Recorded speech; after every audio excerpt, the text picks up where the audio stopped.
Go ahead and get started, even though some others may trickle in as we start this next panel. Again, my name is Bill Brazil. I'm with Colorado State University. We have a very interesting panel up next. These gentlemen represent small businesses in Colorado that have or are implementing safety and health management systems. They work directly with our senior industrial hygienist, Patty Jeffries. She's a certified industrial hygienist. She's worked at CSU for many years. And so Patty has developed some questions for our panel about developing and implementing safety and health management systems. And so I'm going to turn it over to Patty, and we'll get started. Thank you, sir. Good morning, I'm Patty Jeffries. I'm glad that you're here to listen to what these gentlemen have to say about safety and health. And I'd like to go over our speakers. We have Brandon Dickinson. He is a member of the safety team at Oliver Manufacturing out in La Junta, Colorado. We have Mr. Todd Maul. He is the managing partner of the Elway Group and primarily out of Denver. Keith Miner is one of the co-owners of Metro Mix out of Denver and Castle Rock. Mr. George Nix works with the John Elway Chevrolet in Englewood, Colorado. Unfortunately, three members cannot join us today. Mr. Willie Abelar is a primo welder for Circ Services in Denver. Circ basically makes and repairs radiators. Mr. Jason Sandstaven for ATI, it's a thermal insulation out of Brighton, Colorado. And Kevin Suber, who owns Made Pro out of Colorado Springs. So I would like to start today with Brandon Dickinson. Brandon worked in the production area of Oliver Manufacturing. He is now a parts salesperson.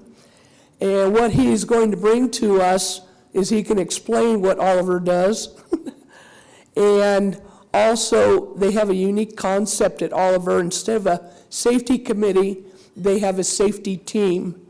And it is the first time I've seen a safety team with that concept that they're exercising out in La Junta.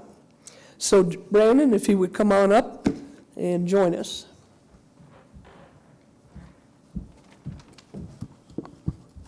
Hello, everybody. Like she said, my name is Brandon Dickinson. I work for Oliver Manufacturing in La Junta, southeast corner, flatlands, what we call them. Nothing too exciting there, so we'll just talk about work. So we create equipment for the seed industry, primarily density separation. Essentially anything with flowable bulk solids we can separate with a density difference. That probably isn't in anyone's day-to-day activity coming across this equipment, but if you enjoy sunflower seeds or most food, that's due to that. So in La Junta, we're at a 230,000 square foot facility, 200 of that being the manufacturing floor and about 30,000 of that being office space. So I started in Oliver 2010 right out of high school. I graduated and started working the production floor. I noticed right from the get-go there was a kind of a bad rapport about safety when I got there. It was the lowest man on the totem pole, kind of got pushed onto what we called the committee. They met once a month and kind of dealt or didn't deal with the problems and then moved on to the next month as quickly as they could get out of there. Guilty myself, I was part of that safety committee, and when you're in that culture, it's very easy to follow suit and just consider your job done and go on for the next meeting. What really changed around this is a lot of our bigger companies such as Syngenta and Pioneer, they require certain ratings as far as a safety program goes for us to be in their facility. We reached out to someone, they wrote a safety manual to where it met our specs and we could get into those facilities. The problem is I took over as chairman for the safety team when we first adapted this new safety book. We didn't understand or abide by anything that we were preaching to everyone we did. We met this fancy rating, our safety manual said we did, but we didn't practice it. So from that point I decided we needed to rebuild the safety committee into a team. Working on the floor for the 4 years that I did and working back into the office, I noticed where that gap was. There was an office and there was a work manufacturing floor, and there was clearly a fence there, whether it was there or not. You could feel it. I tried to angle it more towards the team to get some of my personal friends that I worked with on the shop to buy in, and in essence, we ended up getting a lot of people to buy in. So we decided to change it from a committee to a team. By that point, I decided to bring in a little bit of a compensation difference. I feel like with the time and the energy we're putting into safety, it's worth having a little bit more compensation for dealing with that. So when we pulled this team together, we did a typical interview process as if it was a new job. If they're fitting and they wanted to do the work, we brought them on. We gave them the differential for their hour pay, which whatever it was at that time. So at that point, our manufacturing floor, including the office, was broken into 3 zones. We just made it 3 zones so it's easy. So the only thing we really need to ensure we cover is these 3 zones with someone on the safety team. The big thing that we took upon that was anyone who's in charge of that zone is now in charge of those sub-zones. So we have team leaders, which are just in charge of more area managers and just more individual experience. We got it to where we're more on one-on-one conversation with them about safety and why we're doing it. Along with help with some of the walkthroughs, we realized what we needed to focus on, and it really changed everyone's perspective on safety. It is definitely a team now, not a committee. It's nice having the different compensation, but we've actually had people come on and waive that because they weren't on there for that reason. Another big change we had is I'm a firefighter in Rocky Ford and Chirac, and I became a CPR first aid instructor. So I brought it up to our HR and our president if they'd be willing to pay if I could get the safety team first aid and CPR certified. And you may seem like that's something really minute and small, but when you get a team of 7 to 10 members out of a 56 employee place, you got a lot of coverage on CPR and first aid, which a lot of these little nicks and cuts, they can be addressed by this person instead of going somewhere from that point on. So there is another buy-in. You get a little bit more compensation, and you could leave with a first aid safety CPR training that you can use outside the workplace. That seemed to kind of change the mindset around it. It kind of gave a feeling of, you're wanted, you're needed, not you have to be here. So it did. It just changed the entire feel of the floor. People are pointing out safety issues now by themselves without us pushing upon it. There's people asking to be part of the safety team, and it's just a real open floor. And being the chairman, I still like to be out on the floor, and a lot of these guys that aren't comfortable bringing it up to the president, CEO, they do have me or someone in their zone that they could bring up the issue. But the biggest thing we implied was everyone has the potential to stop dangerous work. You don't have to be on the safety team. You don't have to be an executive. Just stop it if it's dangerous. And another thing we really formed around was the executives seemed like, when we were in the back lab, they're the owner. They shouldn't have to wear safety glasses. Well, there wasn't anyone willing to tell them not to. Luckily, I grew up with the president CEO, went to school with his son, so I had no problem telling him to wear them and enforce it. And we just have that all the way across the board. He's a lot more open-minded now to it, and it's really come a long way. And so a lot of the thing of getting buy-in is, I think, focused around the team. Make them feel like a team. Make it feel like they're doing something. Don't make it feel like they're doing a mandatory part of their job. Make them feel wanted because they are. And at the end of the day, the safety team keeps SHARP certified, and we keep everybody safe, and that's kind of what we're going towards now. Thank you. So our next speaker is Mr. Todd Maul. He's the managing partner of the Elway Group and oversees 3 dealerships in Colorado. 4 years ago, Todd and I spoke at length about the dealership safety and health management systems. While we could teach staff members to conduct their own safety inspections, and we could explain the need for appropriate personal protective equipment and ensure engineering controls were in place, key elements of the system were missing. There was no safety and health culture at the dealerships, and that was the key word, culture. To achieve a viable safety system, all staff levels must become engaged with the process. Managers, department directors, and frontline staff members needed to embrace the value of safety and health system.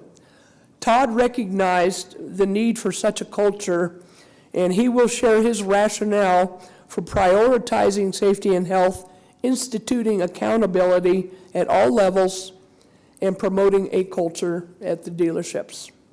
Todd? Thank you, Patty, and good morning to everyone. I understand this is an international conference, so welcome to Colorado from wherever you came from. Yes, I am a partner with John Elway in 3 dealerships, and I know Patty wanted John to come, but he's busy with a tough football season right now. So,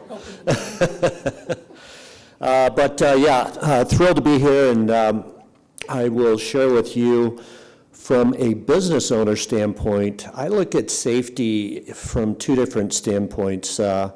First of all, employee safety is extremely important to us, but I'm all about cost avoidance or fine avoidance. So if you don't mind me saying it that way, that was an important aspect to why I wanted to really be safe. I mean, this goes back to my early days in the car business.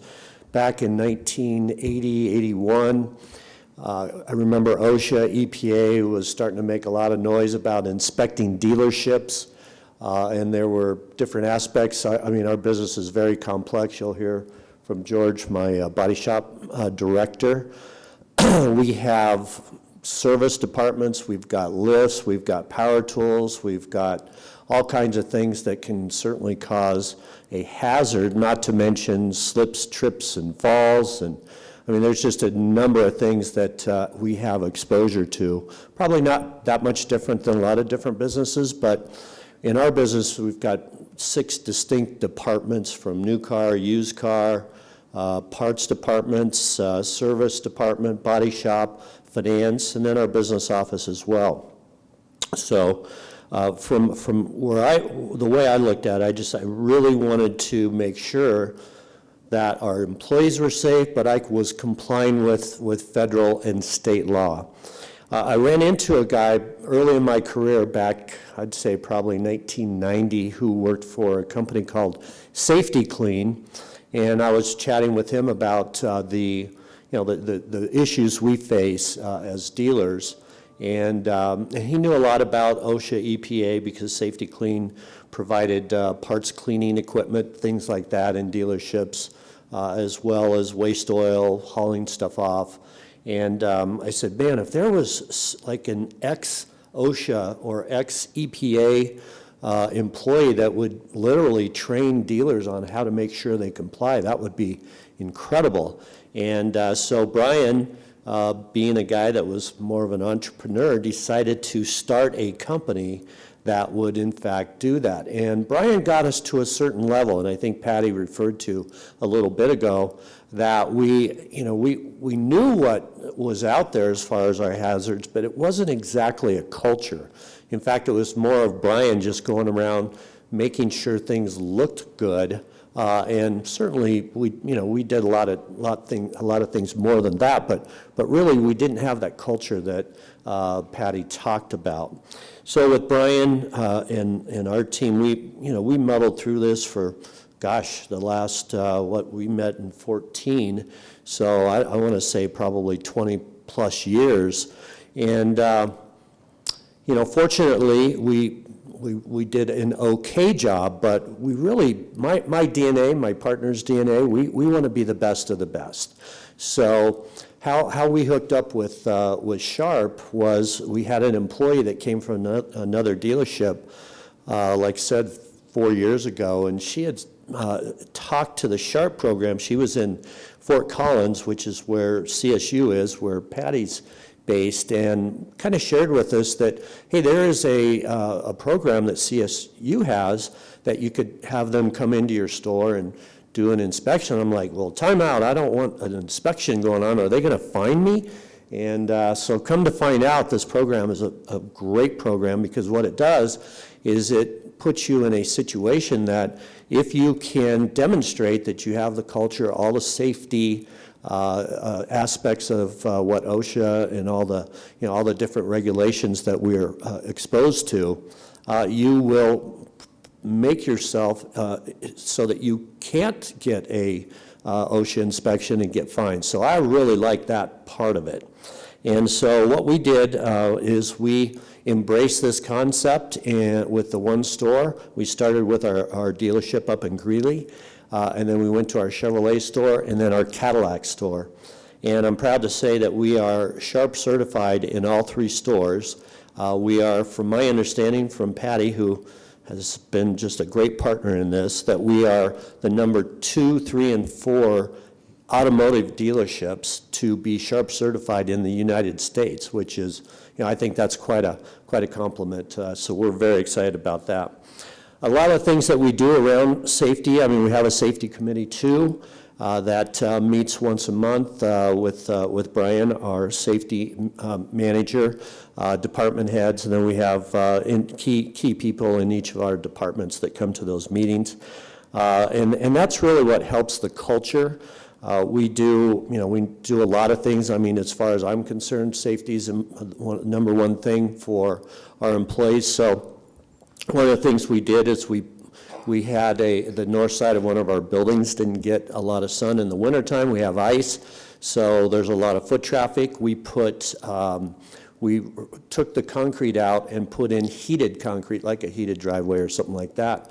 So we haven't had any accidents in that part of the dealership ever since we did that. That's one of the things that we've done.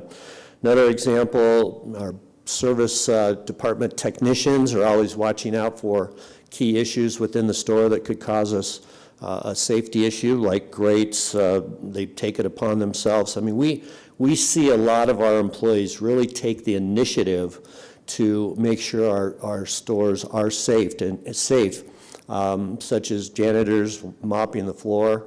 If it's wet, they make sure that they've got a slip, one of those little stand-up things to note that there's a potential danger at that area. So pretty proud of our team, pretty proud of what we've accomplished. Some of the things that Patty helped us uncover was, like in our parts department, we had a big conveyor belt that had some sharp edges. So just a lot of little things that we would not have seen without their assistance. Now that we know what to look for, I think our team is as good as any team in identifying those safety risks and making sure that we've corrected those. So our management team also, like I said about culture, it's something that I do with a new hire orientation, which I think is extremely important. We do all our new hires for our dealership. We hire about 20 employees a month. And so with those new employees coming in, it's important for me to get in front of them before they actually get to the store, start working. We want them to know what our culture is in the store. And not just our culture on how we take care of our customers, which is extremely important, our culture on how we interact with each other as teammates, because we have a football partner, so we like to call each other teammates.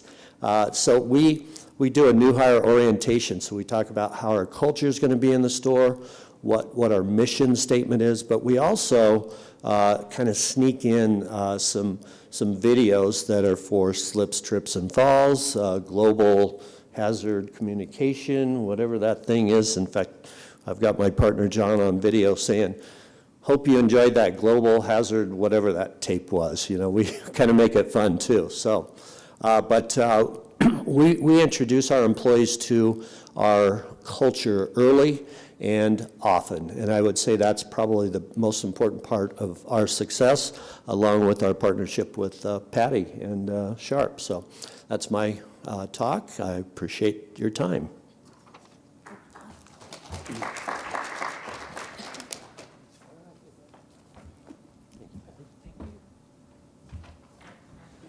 Mr. Keith Miner is our next speaker. He founded Metro Mix back in 1999 with his partner Eric Terrell. They have 2 batch plants, and when we first visited Metro Mix, they really did have the foundation of a good safety and health program in place.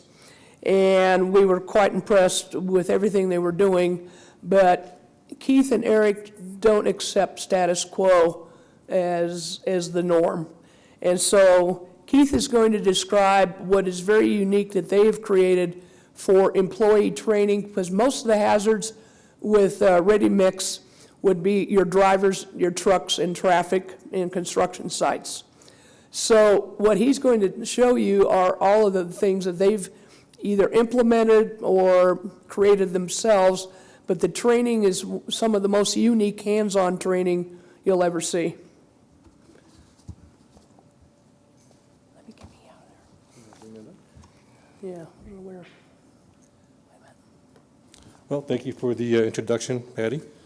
She said I'm one of the two founding owners of Metro Mix. We began in 1999. The company is Metro Mix. We are a producer of ready-mix concrete. We deliver the concrete in the mixer trucks. We don't do form work, we don't do finishing, that type of stuff. It's strictly delivery. Founded in 1999 between the two of us, Eric Tyrrell and myself. Picture of the mixer trucks early on, and then this one is from 2009, I believe, where we did win the National Ready Mix Concrete Association Fleet Graphics Award. You touched a little bit on the foundation. Miles Turner is our general manager. I need to give him a lot of credit for putting this all together. He's the one who prepared this PowerPoint presentation. Just instrumental in everything that we've done there, and we give him 100% support. But he does talk about the foundation, the people. The people are key to the success of a good quality safety program. You can see we put some of the children in the picture because it's so important that we get these employees home safely. When there's an injury, it just doesn't affect yourself, it affects everybody around you, and that's real important. Safety first on the mixer trucks, safety first in the driver's room. Wherever we can advertise it, we do push it. Weekly little breakfast meetings we have. Talk a lot about what we do with the program, what we put together.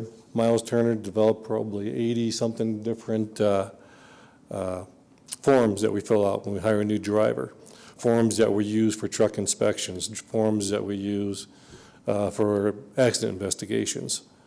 The PM inspection is something that Miles developed.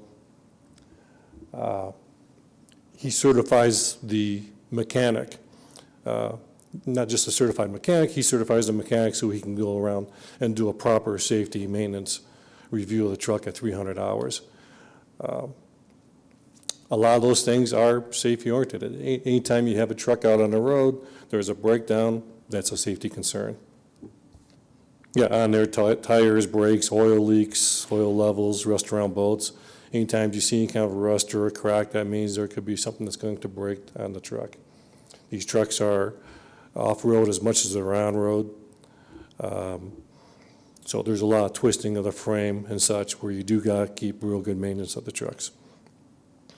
We do a quarterly vehicle audit. That's more to make sure that the drivers are taking proper care of the trucks, oil levels. Probably the most important thing on that form, if you see the vehicle audit, is tires and tire pressures. I'll talk about that a little bit more later on. We have a vehicle breakdown. You know, it's never good to have a truck on the side of the road. Injuries can occur. But when we have a vehicle breakdown, it's important that we find out why it broke down and how we can prevent it from happening again. There's concrete in that drum. 10 yards of concrete, 40,000 pounds. And we have about 4 hours to get that concrete off the truck. Sometimes we hear about a breakdown, and we're already 2 or 3 hours into that breakdown, or into that life of the concrete. If that concrete sets up inside that drum, we're looking at replacing the drum, probably cost about $14,000. So when we do have an issue, we want to investigate it and see if we can't prevent it from happening again. The partnering report that's up there, same situation. We got customers out there. There could be anywhere from 5 to 50 workers, crew members out there getting ready to place that concrete, along with some expensive equipment, pump trucks, laser screeds. And when we're late, we're having problems, we're having service issues, very, very costly to our customers. So we have a very intense business as far as delivery. It's just not bringing in and dropping off a truckload of 2x4s for framing a house. During employee evaluations, safety is the first item on there. Driver responsibility, number 3 on the item is to perform your job in a safe manner at all times. Driver certification is actually a 3-page report, step-by-step program of what the drivers need to learn during a training program. 3 pages, 1 per week. So we actually train our drivers for 3 weeks. Non-experienced mixture drivers. Anybody we hire pretty much has to have a CDL and experience for 2 years, but if they don't know the mixer business, ready-mix business, then we go through a 3-week training program. 120 items on there, maybe 40 of those items are safety related. Drivers watch videos, take tests, use interactive training modules. They ride with a trainer, among some of the things that they do. If we do get an experienced mixture driver, you could have 20 years worth of experience, but we still train them for a minimum of 1 week. Progress and wage scale, flow chart, with a very specific plan for earned pay increases. It's just not automatic. So that's the safety program, the safety training program. We do have a very, a highly motivated bonus program. It's kind of where the rubber meets the road, kind of where we put the money where our mouths are, so to speak. In that bonus program, the per load bonus is more about maybe production and attendance, and I won't spend too much time on that one. But if they have real good attendance and minimum amount of tardiness, it's probably around a $2,000 bonus they'll receive around Christmas time. We try and get those bonuses out maybe the second week of December so they can use that money towards Christmas and such. The big one is the Safe Driving Award in the middle there. We had a driver early on, first 3 or 4, I think it was 5 years. I think he went 5 years without any kind of an accident. We talk about an accident, we're talking about even a scratched drum when you pull onto a job site and a branch scratches the drum, or bent fenders. It might not be real expensive, but it's still an accident nonetheless. So we put together there to reward that driver. I think we just paid him something out directly, but after that we developed a Safe Driving Award program. If you reached 5,000 hours without an accident, about 2.5 years would be a $1,500 bonus. 10,000 hours, around 5 years, it'd be a $5,000 bonus that we pay out to the drivers. So if they can go for 5 years without an accident, they're actually looking at about $6,500. Beyond the 10,000 hours, every 5,000 hours after that is another $5,000. 15,000 hours in addition to the $5,000 extra bonus they got, they become a member of the Red Wing Boot Club, where they'll receive new Red Wing boots every year for the remainder of the time at Metro Mix. Oh, and then they also get a day off vacation, paid vacation.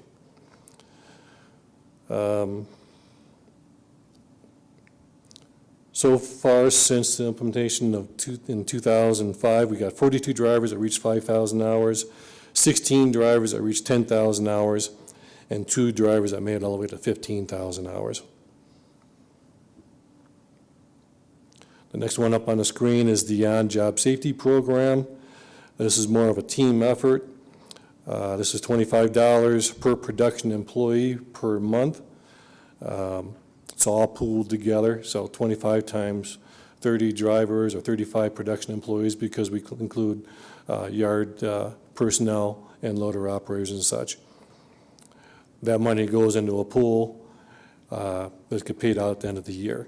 However, if we do have an unsafe act, if we do have a workman's comp claim, then none of that is distributed for that month. We're really trying to create a team effort there, and for anybody, any time to stop an unsafe act. That accounts to about $12,000 per year for the whole group, divided by 35 employees. It'd be about $350 per employee paid out, again, before Christmas. The Orzone is probably more for service-type related issues. The business in today's world could be considered a battlefront or a war zone, and we thank the employee for bringing our attention to any using sound judgment in the prevention of a service failure to our customers. Usually the reward we give them is a form of a gift card. Their names do go up on the plaque for whatever award they receive, and that was the Orzone. We started out with a smaller plaque for 5,000 hours. Didn't imagine it would get probably as big as it did, but we got 2 plaques there for the 5,000 hours. I didn't get a picture of the 10,000 hours, but then there's the 15,000 hour plaque. So we do try to recognize the individuals when they make that achievement. Mixing in some environmental issues, concerns, things that we do, sustainability. The oil purification system allows us to extend the life of the oil in the truck. Instead of changing out the oil at 300 hours, we do oil samples, we check it, what have you. But this filter system goes from, I think the original OEM is 30 to 40 microns. What we're putting in is a system that takes it down to about 3 to 4 microns. So really clean oil cycling through the truck. What this means is we can go beyond 5 years without doing an oil change. Every 300 hours, that's about 11 gallons per oil change. I figure it's probably about a 55-gallon drum of oil per truck per year that we're saving. That doesn't have to be recycled through the environment. We have one truck right now that's gone 18,000 hours with only one oil change. It was broken down by Cummins and by Kenworth. They looked at the engine, they dropped the oil pan, they did some measurements, and everything looked really good. So we're really happy with that system. And of course, there's a financial savings there with that as well. Washout system on the trucks. We're the only producer, I believe, in Denver, not the state, that has a chute washout system. Trucks pull out to a job site. They may be doing a driveway in a neighborhood or a city street. They need a place to wash out their chutes before they can come back to the yard. Usually what you do is you have these chutes, and there's 3 chutes on the truck, plus the main and the flip over. I guess 5 chutes total. Instead of washing out into a contractor wheelbarrow, don't exactly know what happens to that wheelbarrow, we can wash out in the truck and bring the waste back to the yard and properly dispose of it. In one sense, it can save some of the material going into the stormwater system, which makes it to the streams and waterways. The mixed remote control is kind of a customer service issue when the contractors need to do something around the corner. But I look at it as safety as well too, because it keeps that driver a little bit further away from that concrete pump truck. That concrete pump truck can burp material out sometimes, causing eye injury and such. Eaton disc brakes all the way around on the truck instead of drum brakes. Disc brakes have 20% better, shorter stopping distance. No pulling to one side or another when you have to have a hard stop. And when we're told there's no fade on those disc brakes either. Coming down out of the pass or out of Eisenhower Tunnel, you're not going to smoke the brakes and have to use one of the runaway ramps. Toolboxes on the truck, so the drivers don't have equipment, tools, what have you, floating around in the cab of the truck, causing obvious safety concerns. And a 2-gallon oil reservoir on the back of the cab. That gets filled up at the 300-hour PM by the mechanic. That saves us, as the driver doesn't have to climb up onto the truck, up onto the engine, and put the oil in himself. He can just simply open a valve on that oil reservoir and now go into the engine, whatever amount he needs. Inside the truck, lower left corner there, we do have turn-by-turn GPS navigation. Also gives us an indication where the truck is at, and we can track speed of the truck. And we have noted that is kind of down low, so we're going to try and get that moved up a little higher. The other screen there is for mixer controls, and the joystick is for mixer controls. On the mixer truck itself, the top right side of the truck, you can see a yellow safety gate. I think that's unique to our fleet. Prevents a driver from stepping backwards off the truck and having a fall and injury. You can see the green chute wash box on there. For washing out, I guess I want to point out, a lower water tank, instead of being a cross member up on top, higher up, it's down low, so it's easier to put the water in. In the batch plant itself, we have a hot water system. Oh, I think we use, I wrote it down here, about 20,000 gallons a day of hot water, and using a system that's about 97% efficient is a cost savings, but not using up as much natural gas. We do have a fully automated computerized batching system to ensure accuracy, quality. The color system is probably more safety oriented. Before the liquid color system, drivers are having to carry 5 and 10 pound bags up the size of that ladder. And obvious safety concerns there with slips and falls. And then the automatic lube system throughout the plant to grease the rollers, the head pulleys, tail pulleys, gates and such.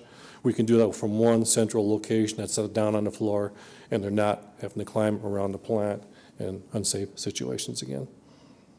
Environmentally, we use a concrete reclaimer. About 5% of all the concrete that goes out the door comes back in these trucks, and we need a way to, usually what happens with the concrete is you dump it on the ground, you break it up, and it gets hauled back to whatever, a recycling facility or back to the gravel pit, or just wasted. We'll bring the concrete back, wash it through this system so we can reuse the sand and the rock on property. Saves on haul cost and material costs. We partner with Hellman Associates. They have come in and done audits both on our trucks, all the DOT books, and they've done a separate audit for health, safety, and environmental. We've done pump safety presentations. A lot of concerns with pump trucks, power lines. They have an elbow on the back that can break, that could cause an injury. So we had Brundage Bone come in and do a safety talk for us. Training room. In the training room, we got a driver there watching the video, whatever safety video, but we also have some displays in there with the trucks with drum brakes versus disc brakes, and we explain the difference to the drivers. Tires I'll get into in a second. That's a clutch assembly on the left side there. The driver better understand the clutch. Tires, we don't use retreads anymore on the tires. They do come off, they do cause accidents, they do cause damage to the trucks and the fenders. What I'm going to try and show here is you can't check tires with hammers and sticks. You got to use a pressure gauge, depth gauge, and such. We do have a defibrillator at both locations, and we notified our neighbors of that. So that's most of the training program. Now we're going to talk a little bit about the rewards. This is in the driver's training room, a couple more things there to talk about, but the Colorado Ready-Mix Concrete Association hands out awards every year at their annual convention, and we've been pretty successful in receiving those. Sharp certified since 2006. I think the first one was 1 year, then we go 2 years, and then 3 years. Now we're on a 3-year cycle with the Sharp certification, so we're very, very, very proud of that. Financially, we got down to a 0.68. We are at a 0.68 mod rate. That's a 32% savings on your workman's comp bill. And we are also cost containment certified at another 5 or 6% discount on our workman's comp. But it's just not workman's comp. It's our auto, general liability insurance. They do recognize those things. We do get discounts on those as well. But you don't want to have accidents. You don't want to have drivers at home having to heal. You need them producing. You need them in a truck or whatever application you got them hired for. Lawsuits, they take a lot of time. They're very frustrating. Nobody ever wants to go through a lawsuit. One thing we did learn about a personal injury lawsuit that we had, it was an accident on the road, is you're not fully covered. There's also punitive damages. Punitive damages are not covered by the insurance company. They're meant to penalize the owners directly. And so that's a very, very large concern that we had. But maybe last but not certainly least, we get to have Patty Jeffries come out and reward us with the Sharp certification. So thank you very much, Patty, for inviting me to here today, and appreciate everything you've done for us. Yeah. You want to leave your picture up there? No. Thank you, George, thank you, Keith, very much. So our next speaker is Mr. George Nix. He is the Collision Department Director at the John Elway Chevrolet in Denver.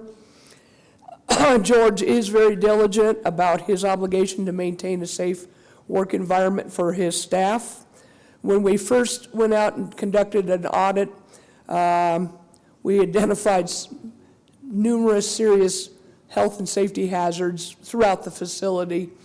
And when we returned earlier this year, try as we may, we could not find one single hazard in the collision department. And you're thinking about all the ways to get hurt at work, collision department's one of them. And that includes also the paint booths and the safety and health of the painters. Believe me, we tried to get George anytime we can, but he is going to explain the difference between having management commitment for safety and health in prior experience when there was no emphasis on safety and health. So, George, come on up. Thanks for having me, guys. Honored to be here. Talking to a few people, it's kind of a feather in our cap for what we do, by all means. You know, Patty and her crew came in and showed us a lot of things that we never even thought of. I mean, we used to think that we were pretty good with what we had going on in there. 30 years in the business, between having my own stores in Ohio, collision centers, and Florida, running dealership body shops and being a paint and tech rep for PPG when I was in Florida. We'd always go in with the paint suit and fresh air systems, but all these other guys were in, you know, a paint suit and a mask, if that. You know, we'd always try to bring up and sell that type of stuff. So when I came up to Colorado and started my dealership collision world again, I started looking at a lot of that stuff. About 4 years into being here, I had a reaction to isocyanates, and kind of shook my world a little bit. So anybody I saw standing without a mask or not being covered and all that, I started pressing that a little bit. Really the short story on the culture, when Mr. Maul brought it up to us that we wanted to go into this program and be a step above what everybody else is doing, I knew it was going to be an interesting path for sure, especially with what we do with our chemicals and how we, you know, just everybody's perception of them is like, oh, I got to get this done, so they're not thinking about what they're doing. I met Patty 4.5 years ago at Colorado Boulevard, and we walked every step of our shop. And I was writing notes and had to get more paper. And like I said, I thought we were pretty good. So when, you know, Todd brought this up, I was kind of stepped up my game a little bit in the fact that, you know, let's open up our eyes some. And then when Patty first walked in and we walked through the Colorado Boulevard store, and even the second and third time, my technicians would come up to me, hey, what's going on with this? What did they find? You know, what are they talking about? And so we sat down. We have production meetings, you know, 2-3 times a week. So I started bringing up what they were finding and what our concerns were and where we wanted to go with this. And the difference you could start seeing in people, the guys are hey, I saw this, or this extension cord's got a frayed end, we probably should replace the end. I'm like, no, let's just replace the cord, eliminate the possibility. So from me walking around looking at fire extinguishers and seeing this here and there, my technicians, my painters helpers, my detailers were bringing up all these different little things that sends up a red flag. So the last time when Patty came in and found nothing, my guys were just ecstatic about it. And when we found out we got the SHARP program, it's a huge sense of pride for them. It truly is. And everybody that comes in, starting with the orientation that Mr. Maul does and brings up the safety and what we do, those people come back and talk about that orientation and, you know, hey, you're not kidding about that. It starts from the top down. And it truly does. And, you know, with the crew that Mr. Maul has assembled in that store, everybody cares about everybody else there. I mean, we're a huge family, so culture truly does start from the top, but it perpetuates throughout all your employees. And when your employees are bringing up things that you miss, you know you've done a good job. As Patty and her crew came in, the relationships that, or at least the interest that was brought up from the technicians, and they approach her about stuff. They weren't, it's like, oh, somebody's here, we gotta go hide, or whatever. You know, they actually, it opened up the communication throughout the store. Just the initial focus was on the little stuff. And when you start finding the little stuff, the big stuff you never see anymore. And we saw an opportunity to, we wanted to be number one, and one dealership beat us out in the country. But I mean, that's what my people were talking about. Are we, are we going to get it, or, and then we had an employee meeting you guys came up to, and our guys walked back and we talked about it over lunch about how this was such a good part of what we do. And me being toxic, my people see how it could affect me. Haven't had a reaction in 5 or 6 years, 6 years. And they're like, well, we don't want to be where you're at, because that isocyanates never go away.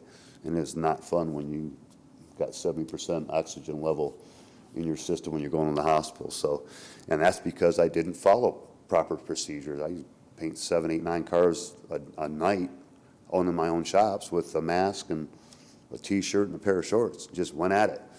So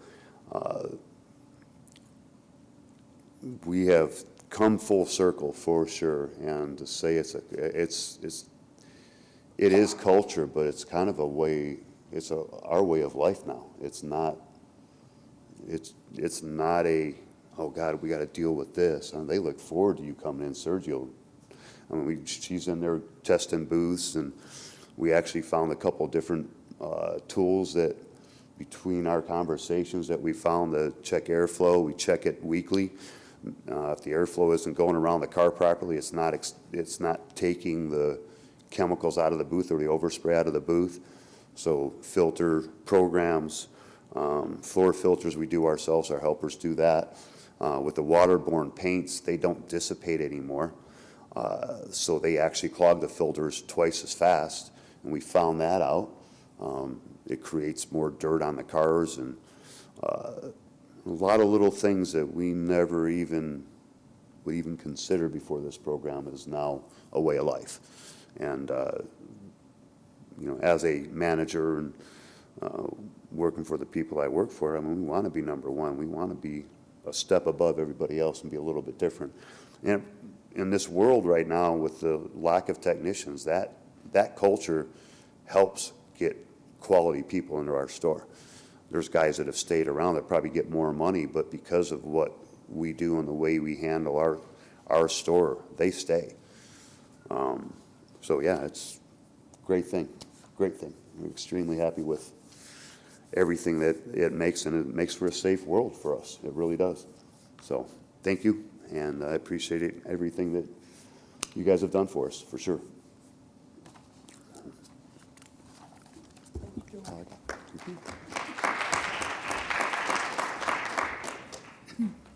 All right, so I am now Willie Abelar, and I'm a welder for Circ Radiator. Like I said, Circ does anything with a cooling system for heavy vehicles. They manufacture and repair radiators just up the road here. The unique perspective at Circ Radiator is they had to work to achieve a very sound safety and health program. But over the years, being associated with us, they've had a change in ownership, overseas ownership, and they've had change in the local management system here. Despite ownership and management changes, nothing has phased the safety and health program. It is still outstanding.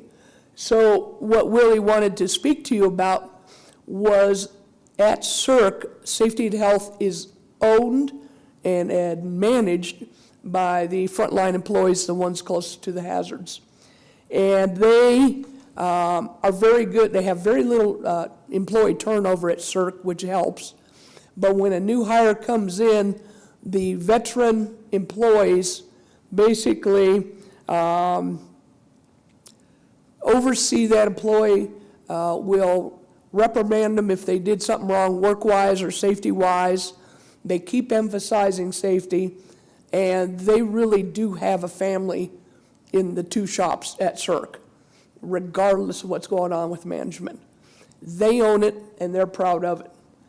And that is what I really wished he was able to tell you. I mean, here, the world keeps changing up above. You have safety and health down here, the ownership. It's just not phased. It's a wonderful thing to see. So now, I'm Jason Sanastaven. Jason had to be down in Texas this week for business reasons. First met Jason when he was the safety manager for a company down in Trinidad, Colorado, pretty much affiliated with oil and gas industry down there. And Jason, we recognized, had all the knowledge and the commitment to safety and health, but in his situation down there, he had zero ownership support. So they did not provide financial backing, time, personnel, training opportunities for the employees, etc. So Jason wanted to expand, but he was totally limited by ownership. So then, 10 years later, here we are down the road, Jason calls. He's now the EHS manager at a different facility, a different company over in Brighton, Colorado. And we go over and pay him a visit, and we go out to do one of the gas compressor station visit. I think it was 10 below that day. It was a great day. But throughout all of this, we actually saw that Jason flourished in his new job because the owner totally supported safety and health. So what we saw as potential down in Trinidad came to fruition up in Brighton. And because his crews are out all over the states, the western states, all over Colorado, he has developed unique ways to assist them with their safety and health on site, project-wise, wherever they're at. He's got all the phone apps in the world. He's got all the training apps. He's got them all on with the Oil and Gas Association.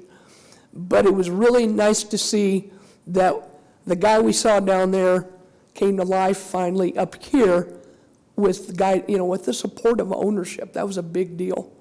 And it is nice. We know those workers are very safe and very cold. All right, so now I'm Kevin Suber. Kevin and his wife Sophia put in a combined 40 years military service with the Air Force.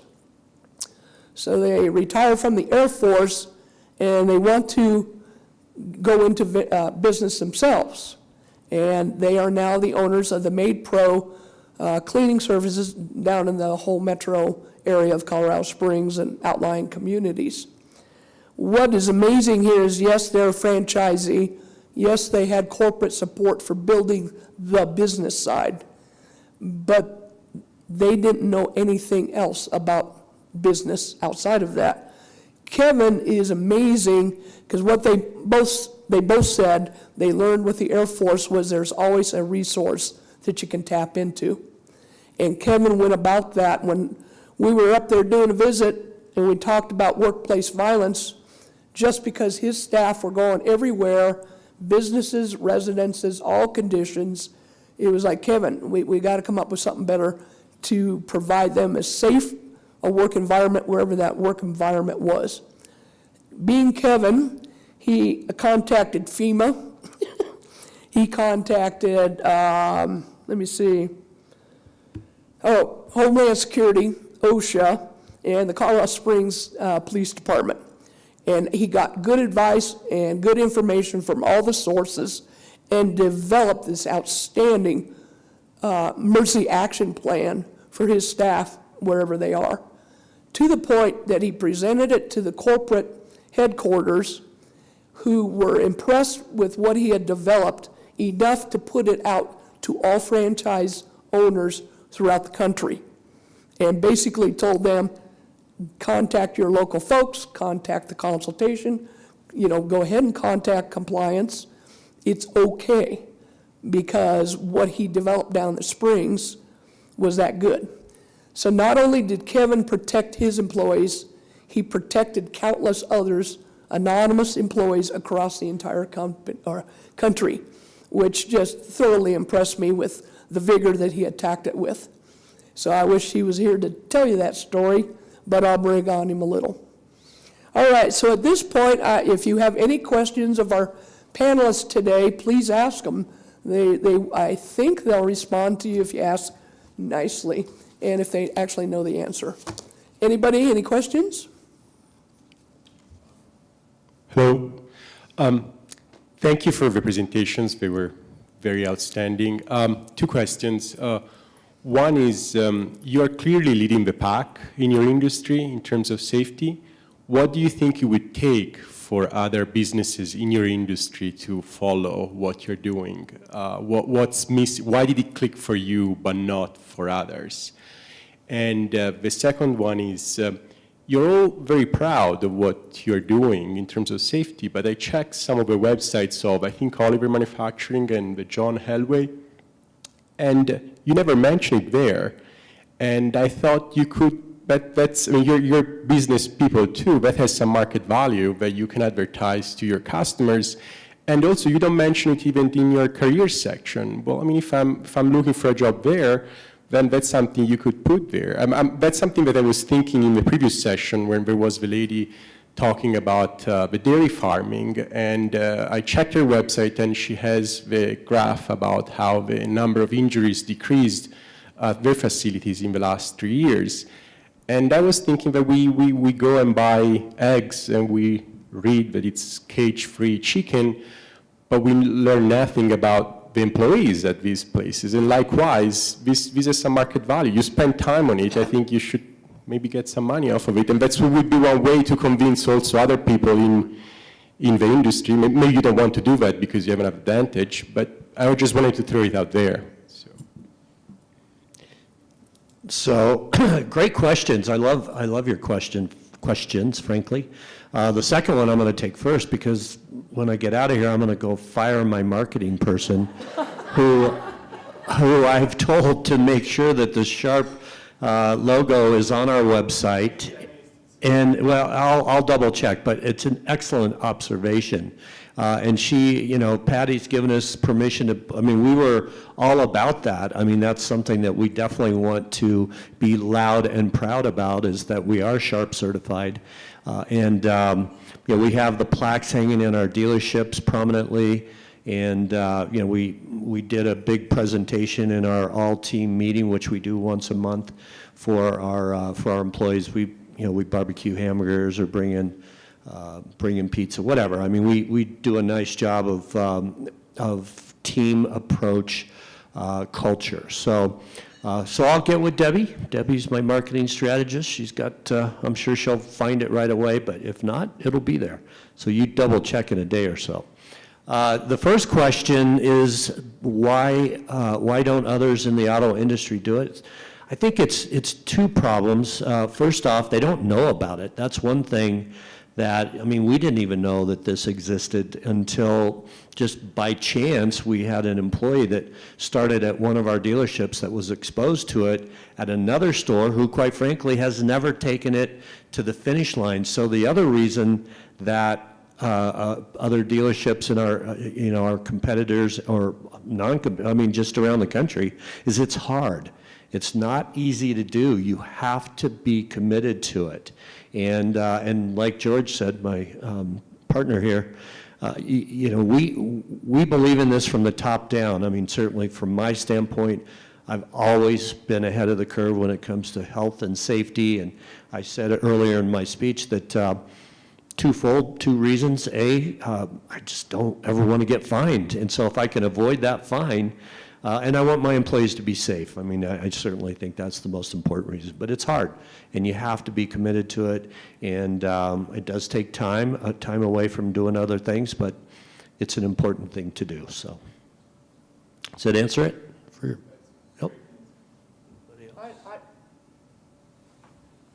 Well, I'll tell you where Metro Mix advertises to the entire world is if you look at the mud flaps on all of their fleet, you will see the Sharp logo on all the mud flaps, to the point that a member of the OSHA Region 8 was driving down the highway and illegally snapped a photo of his mud flaps.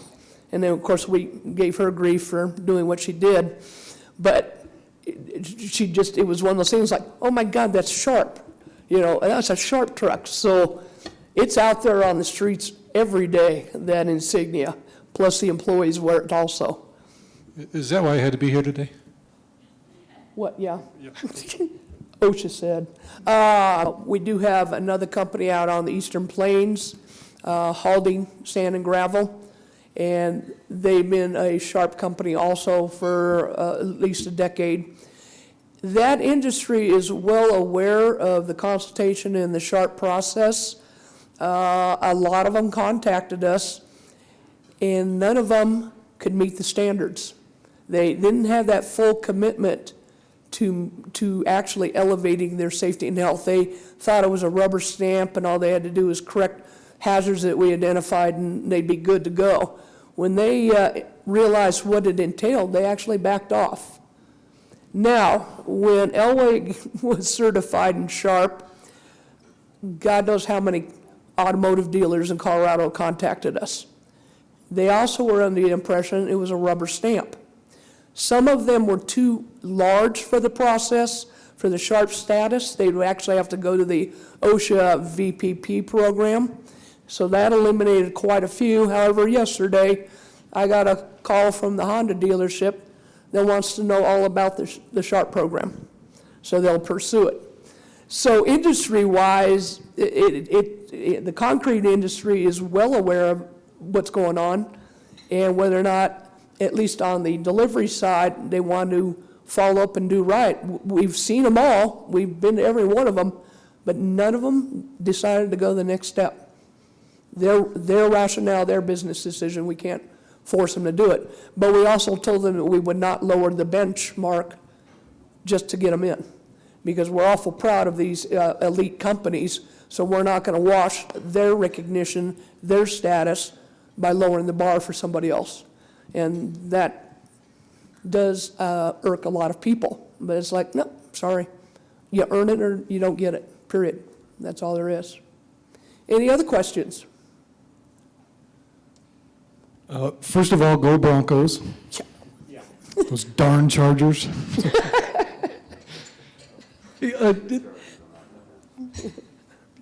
Gentlemen, one thing that really interests me, and I would like to know how you manage this. Oftentimes in businesses, there's the one employee that thinks safety is stupid, or they won't follow safety requirements, or maybe it's more than just one employee. And in implementing a system, developing and implementing a system, it's a lot of work. What do you do about those employees that don't want to get on board? At Metro Mix, we do quarterly reviews with the drivers. Safety, I think, is number one on the list when we do the review. Certainly, we can pull the driver off to the side and talk to him, but we also have those monetary incentives for them to be safe. Beyond that, I don't know. Trying to impress them. I'll speak to that too. We don't have it. True, not in my department, and through the service, who I work very close to, through service department, you know, they'll get peer pressure from, you know, I'll have a detailer say something to a guy about, hey, where's your safety glasses? Or put a mask on, where's your gloves? It's like, again, it's not a fit at our stores. It's really not. I can't think of one person that's blatant They might forget here and there, but when they're reminded, I don't have that issue, truly don't. And it's been a 3.5-year process, and we've got some new people in, but when it starts right when they walk in the door, they know it's unacceptable. And I guess if we had an issue like that, they probably wouldn't be there very much longer. Plain and simple. I think our biggest attribute is we put in place SMEs, or subject matter experts. It could be really anything. In this exact instance, we generally try to find someone before we had this new system, what injury could have led from that being done improperly. And I kid you not, when you show the lovely details of what an injury can be, some eyes are opening. I think another aspect is, like I said, the ground level approach to it. It's not our president, CEO telling you, it's the guy that's doing the same job as you telling you. We all have to do it, we all have buy-in, and guess what? If we're hurt and we have to shut it down, we're not making production, we're not making bonuses, we're all on the same plate. So I think it's that ground level approach, but the SMEs, I can vouch for that 100 times to none. If you have someone who's very intelligent on that topic, have them talk about it. It may not be that they're on the safety team, like mine. Ours was fire retention, and obviously the fire department came into play on that. I was a subject matter expert. It came into something with health, and then we bring in HR who has more training on that. You have to utilize your resources and know where that's at, and the ground to eye approach, it's just helped so much, I think.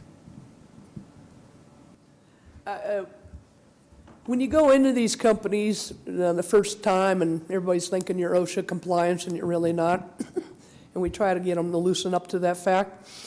One of the things that we judge as we go out and look at these companies is, would their employees be willing to come up and tell me I wasn't wearing my safety glasses? Would they come up and question whether or not my footwear was safety footwear? And as we progress through the process, we can go in there and they have no problem walking up to me. And one day I had my regular glasses on, although they're safe, but they're not technically safety glasses. Had no problem walking up to me, a stranger, on the floor and saying, "Where are your safety glasses?" 6, 7 years before that, no employee would have even closely walked up to me, all right? It is the same. We set up the Elway dealerships, and we sent our new consultant because the employees didn't know the new consultant, and we let him start wandering through the facility. Didn't have the CSU stuff on. I mean, we covered him up. So he was just out there wandering around, waiting to see when an employee would actually challenge him.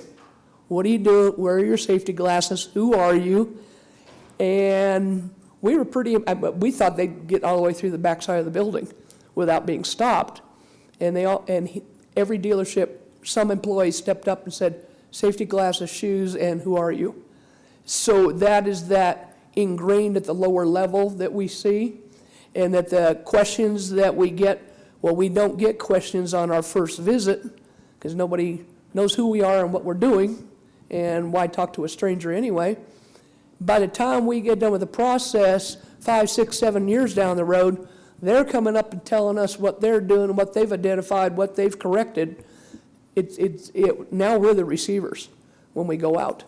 And that's something that you see across the board with exemplary companies. It really is, with their staff. And we try to fool them, and I've got to come up with a new game plan the next round of how to stump the employees.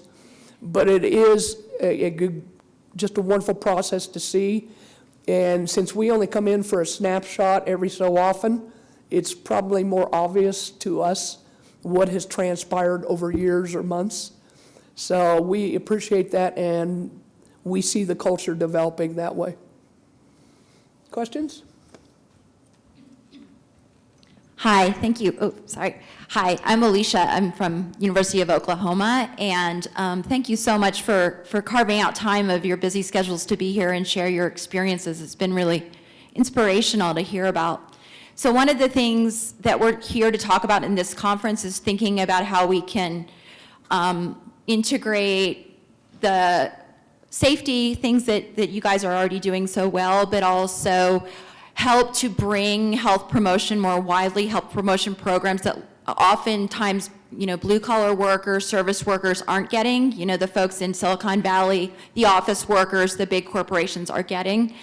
So I'm just interested in hearing from you, if you're doing any sort of wellness programs, and if so, what they look like, who might have been, what partners might be people who have helped you do that, and also what would you like to do more of if you could?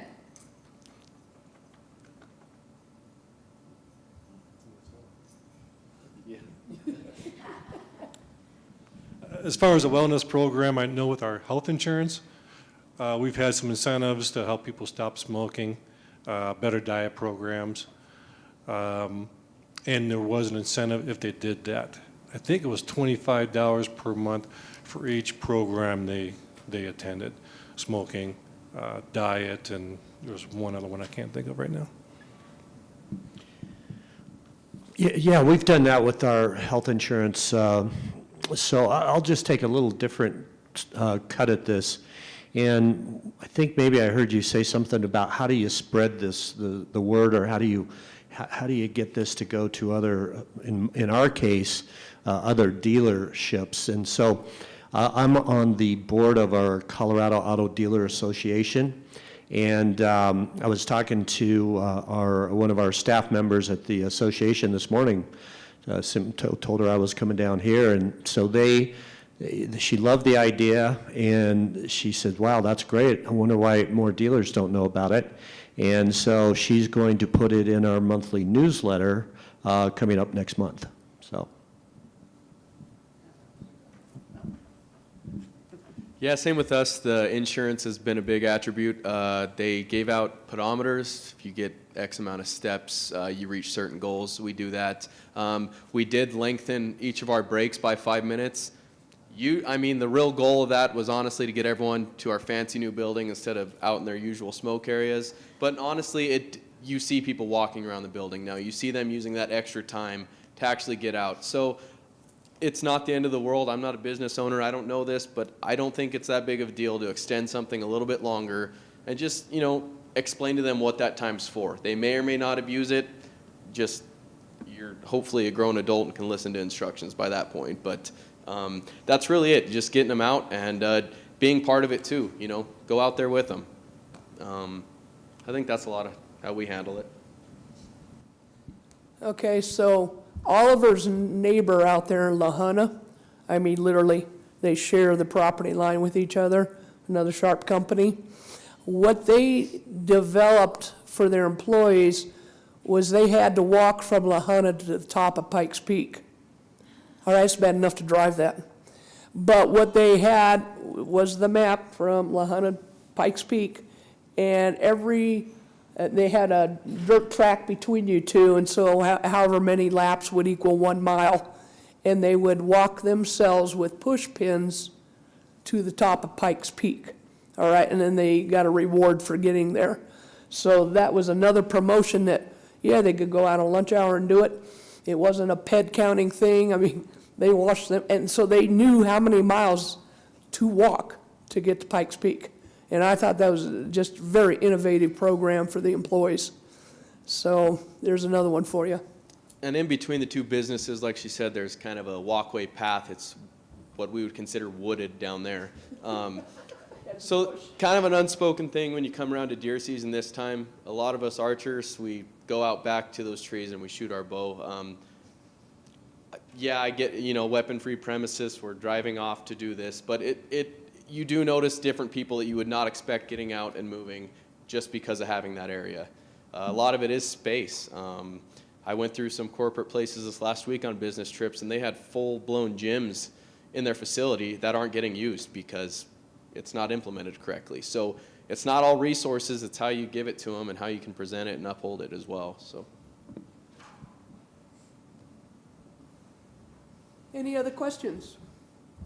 Well, we thank you for listening to the speakers today. Hopefully you've been provided some information to take back with you. You can contact any of these gentlemen or the 3 mystery people. they're worth it, I will tell you, and as far as I know, they're all willing to assist other companies or other businesses, industries, et cetera. So, thank you very much.